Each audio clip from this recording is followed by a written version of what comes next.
নমস্কার, তোমাদের সবাইকে সুদীপ্ত ফ্রেন্ড লার্নিংয়ে স্বাগত জানিয়ে আজকে ক্লাসটি শুরু করছি। আজকে ক্লাসে তোমাদের সঙ্গে আলোচনা করব তোমরা যারা চতুর্থ শ্রেণীর সেকেন্ড ইউনিট টেস্ট পরীক্ষা দেবে তোমাদের জন্য এই ভিডিওটিতে আমি আলোচনা করতে চলেছি চতুর্থ শ্রেণীর আমাদের পরিবেশ বিষয়ের প্রশ্নপত্র নিয়ে। বন্ধুরা, চতুর্থ শ্রেণীর দ্বিতীয় পর্যায়ক্রমী মূল্যায়নপত্র 2025 বা সেকেন্ড ইউনিট টেস্টের এই প্রশ্নপত্রটির উত্তরসহ আজকের ভিডিওটিতে আমি সম্পূর্ণ আলোচনা করব। তাই অবশ্যই তোমাদের ক্লাসটি বা ভিডিওটির প্রথম থেকে শেষ পর্যন্ত ভালোভাবে দেখে নিতে হবে এবং চ্যানেলে নতুন হলে অবশ্যই চ্যানেলটিকে সাবস্ক্রাইব করতে হবে। চলো দেরি না করে আমরা মূল বিষয়ের মধ্যে প্রবেশ করি। প্রথমে দেখে নাও তোমাদের দ্বিতীয় পর্যায়ক্রমী মূল্যায়ন 2025 বিষয় রয়েছে আমাদের পরিবেশ, শ্রেণী রয়েছে চতুর্থ, পূর্ণমান রয়েছে 30, সময় রয়েছে 1 ঘন্টা। তোমরা এটা প্রত্যেকে জেনে গেছো যে তোমাদের দ্বিতীয় পর্যায়ক্রমী মূল্যায়ন 30 নাম্বারই হবে এবং সেক্ষেত্রে তোমরা সময় পাবে 60 মিনিট অর্থাৎ 1 ঘন্টা। তাহলে তোমাদের কর্তব্য কি? তোমাদের কর্তব্য হচ্ছে ওই 1 ঘন্টার মধ্যে তোমাদের সকল প্রশ্ন উত্তরগুলোকে কমপ্লিট করা পরীক্ষার সময়, তাই তো? তাহলে এখন থেকে তোমাদের এই প্রশ্নপত্র সেটগুলো ভালোভাবে দেখে নিতে হবে। প্রথমে তোমাদের কী করতে হয় না, তোমাদের প্রথমে হয়তো প্রশ্নপত্রের উপরে তোমাদের বিদ্যালয়ের নাম লিখতে হয়, আবার কোনো স্কুলে বিদ্যালয়ের উপর প্রশ্নপত্রের নাম লিখতে হয় না। যাই হোক, কিন্তু প্রশ্নপত্রের উপরে নামটা অবশ্যই লিখতে হবে, অর্থাৎ নিজেদের নামটা অবশ্যই লিখতে হবে, ক্রমিক সংখ্যা তার রোল নাম্বারটাও তোমাদের অবশ্যই লিখতে হবে। চলো, এইটুকু আশা করি বোঝাতে পেরেছি এবং বুঝতে পেরেছো। চলো, 1 দাগে সঠিক উত্তরটি বাছাই করে সম্পূর্ণ বাক্যে উত্তর লেখো। 1 গুণ 5 সমান 5। অর্থাৎ 1 দাগে তোমাদের 5টি প্রশ্ন রয়েছে, প্রতিটি প্রশ্নের মান 1 নম্বর করে, মোট যেটা তোমাদের নম্বর রয়েছে সেটা হচ্ছে 5। চলো দেখে নিই প্রথম প্রশ্ন, অর্থাৎ ক দাগে সৌরজগতের সবচেয়ে বড় গ্রহ হলো মঙ্গল, বৃহস্পতি, বুধ। তোমরা এটা প্রত্যেকে জানো, সৌরজগতের সবথেকে বড় গ্রহ হলো বৃহস্পতি।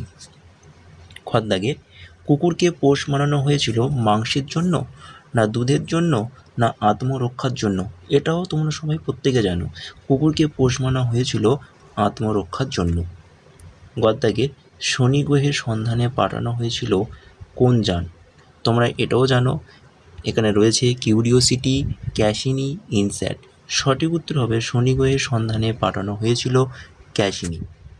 ঘ দাগে মানুষের প্রথম কাজের ধাতু হলো, ভেরি ইম্পর্টেন্ট কোশ্চেনটা অবশ্যই মনে রাখবে, তামা, লোহা, স্টিল। সঠিক উত্তর হবে মানুষের প্রথম কাজের ধাতু হলো তামা।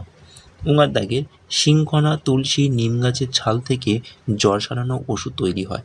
সঠিক উত্তর হবে শিংকণা গাছের ছাল থেকে জ্বর সারাবার ওষুধ তৈরি হয়। এই প্রশ্নটাও তোমরা ভালোভাবে করবে। চলো 2 দাগে শূন্যস্থান পূরণ করো। এখানে তোমরা দেখো 1 গুণ 5 সমান 5 রয়েছে। তার মানে কি? তার মানে হচ্ছে এখানে তোমাদের 5টি প্রশ্ন করতে হবে, প্রতিটি প্রশ্নের মান 1 নম্বর করে, মোট নম্বর রয়েছে 5 নম্বর। তো 2 ক, অর্থাৎ বোঞ্চ হলো ড্যাশ ও ড্যাশ মিশ্রণ। সঠিক উত্তর দেখে নাও, বোঞ্চ হলো তামা ও টিনের মিশ্রণ। অর্থাৎ বোঞ্চ হচ্ছে দুটো ধাতু নিয়ে তৈরি, একটা হচ্ছে তামা আর একটা হচ্ছে টিন। এই তামা এবং টিন দুটো ধাতু নিয়ে তৈরি হয়েছে বোঞ্চ। চলো খ দাগে মহাকাশে যে কুকুরটিকে পাঠানো হয়েছিল তার নাম ড্যাশ।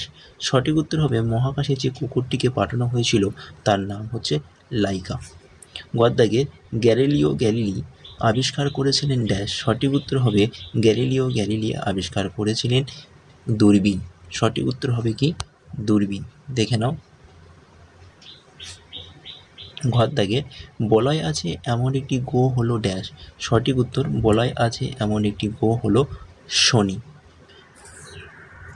চলো উঙার দাগে রক্তলোপতা সারাতে ড্যাশ পাতার শাক খাওয়া হয়।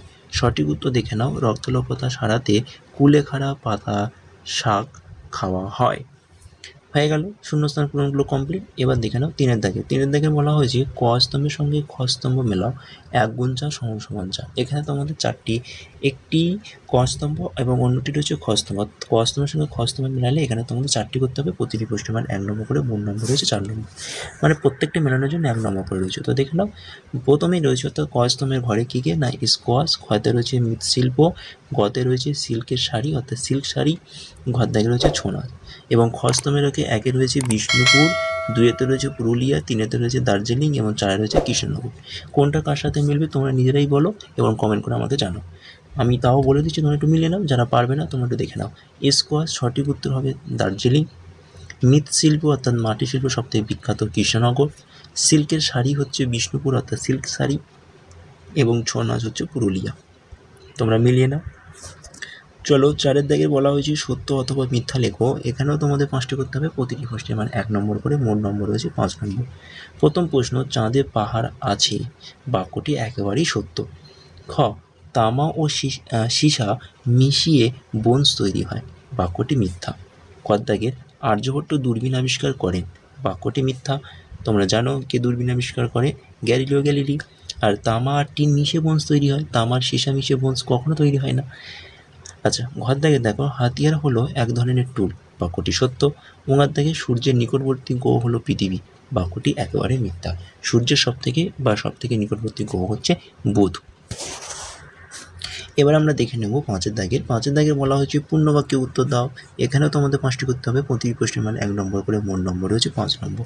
প্রথম প্রশ্ন, দূরবীন কে আবিষ্কার করেন? সঠিক উত্তর হবে দূরবীন গ্যালিলিও গ্যালিলি আবিষ্কার করেন। খ, কাঁপুনি দিয়ে জ্বর সারাতে কোন গাছের ছাল ব্যবহার করা হয়? সঠিক উত্তর হবে কাঁপুনি দিয়ে জ্বর সারাতে শিংকনা গাছের ছাল ব্যবহার করা হয়। ঘর দাগে মানুষ প্রথম কোন ধাতু আবিষ্কার করেন? সঠিক উত্তর হবে মানুষ প্রথম তামা আবিষ্কার করেন, অর্থাৎ তামা ধাতু প্রথম আবিষ্কার করেন। কিউরিওসিটি কি দেখে নাও। কিউরিওসিটি হলো মঙ্গল গ্রহের যান, যেটি হচ্ছে কিউরিওসিটি। উঙার দাগে বশিষ্ঠের স্ত্রীর নাম কি? সঠিক উত্তর হবে বশিষ্ঠের স্ত্রীর নাম অরুন্ধতী। এবার দেখব 6 দাগে বলা হয়েছে নিচের প্রশ্নগুলির সংক্ষিপ্ত উত্তর দাও। প্রথম প্রশ্ন অর্থাৎ ক দাগের কোন তারাকে সারা বছর আকাশে একই জায়গায় দেখা যায়? এখানে তোমাদের প্রশ্নটি করতে পারলে মান রয়েছে 1 নম্বর। সঠিক উত্তর হবে ধ্রুব তারা কে সারা বছর আকাশে একই জায়গায় দেখা যায়, অর্থাৎ ধ্রুব তারাকে আমরা সারা বছর আকাশে একই জায়গায় দেখতে পাই। খদ্দাকে বলা হয়েছে মানুষ হাঁস ও মুরগির মতন প্রাণীদেরকে পোষ মানিয়েছিল কেন? এখানে তোমাদের নম্বরটা রয়েছে 2। দেখো না, তোমরা একটু এইভাবে লিখবে যে আগেকার দিনে মানুষ প্রথমে পশুকে পোষ মানাতে পারেনি। তারা কখনো লোমওয়ালা হাতি, কোথাও বলগা হরিণ, কোথাও আবার বুনো শুয়োর শিকার করে তার মাংস খেত। বিভিন্ন সুবিধা কথা ভেবে মানুষ পশুকে পোষ মানাতে শিখল। এবার এখানে প্রশ্ন করেছে মানুষ কেন হাঁস মুরগিকে পাখি অর্থাৎ হাঁস বা মুরগির মতন পাখিদের কেন পোষ মানাতে চেয়েছিল? দেখে নাও, কারণ সারা বছর ধরে মাংস, দুধ, চামড়া পাওয়ার লোভে মানুষ পশুকে পোষ মানাতে চাইলো, অর্থাৎ পোষ মানাতে চেয়েছিল। এছাড়াও শুধু আত্মরক্ষার জন্য নয়, এছাড়াও দেখো যে শুধু যে মাংস, দুধ, চামড়ার জন্য তা নয়, এমনকি আত্মরক্ষার তাগিদে কুকুরকেও পোষ মানানো হয়েছিল। এইটুকু লিখবে তোমরা। চলো পরের পেজে। গদ্দাগে মানুষ প্রথম কী দিয়ে চাকা বানাতো? এটা তোমাদের নম্বর রয়েছে 1 নম্বর। মানুষ প্রথমে কাঠ দিয়ে চাকা বানাতো। ঘর দাগে রয়েছে ভেষজ উদ্ভিদ কাকে ভেষজ উদ্ভিদ কাকে বলে উদাহরণ দাও। এখানে তোমাদের রয়েছে 2 নম্বর। দেখে নাও ভেষজ উদ্ভিদ কাকে বলে? আমাদের চারপাশে যে সমস্ত উদ্ভিদ রোগ নিরাময় করতে সাহায্য করে তাকে ভেষজ উদ্ভিদ বলা হয়। উদাহরণ দেখে নাও তুলসী, কুলেখাড়া প্রভৃতি। তাহলে আজকের ক্লাসটি এই পর্যন্ত হলো। ক্লাসটি ভালো লাগলে অবশ্যই তোমরা আমাকে কমেন্ট করে জানাও। চ্যানেলে নতুন হলে অবশ্যই চ্যানেলটিকে সাবস্ক্রাইব করো। ভিডিওটি ভালো লাগলে অবশ্যই ভিডিওটি তোমাদের বন্ধু বান্ধব আত্মীয়স্বজনের কাছে বেশি শেয়ার করো। আজকের ক্লাসটি এই পর্যন্ত হলো। টাটা, বাই বাই, ভালো থেকো, সুস্থ থেকো।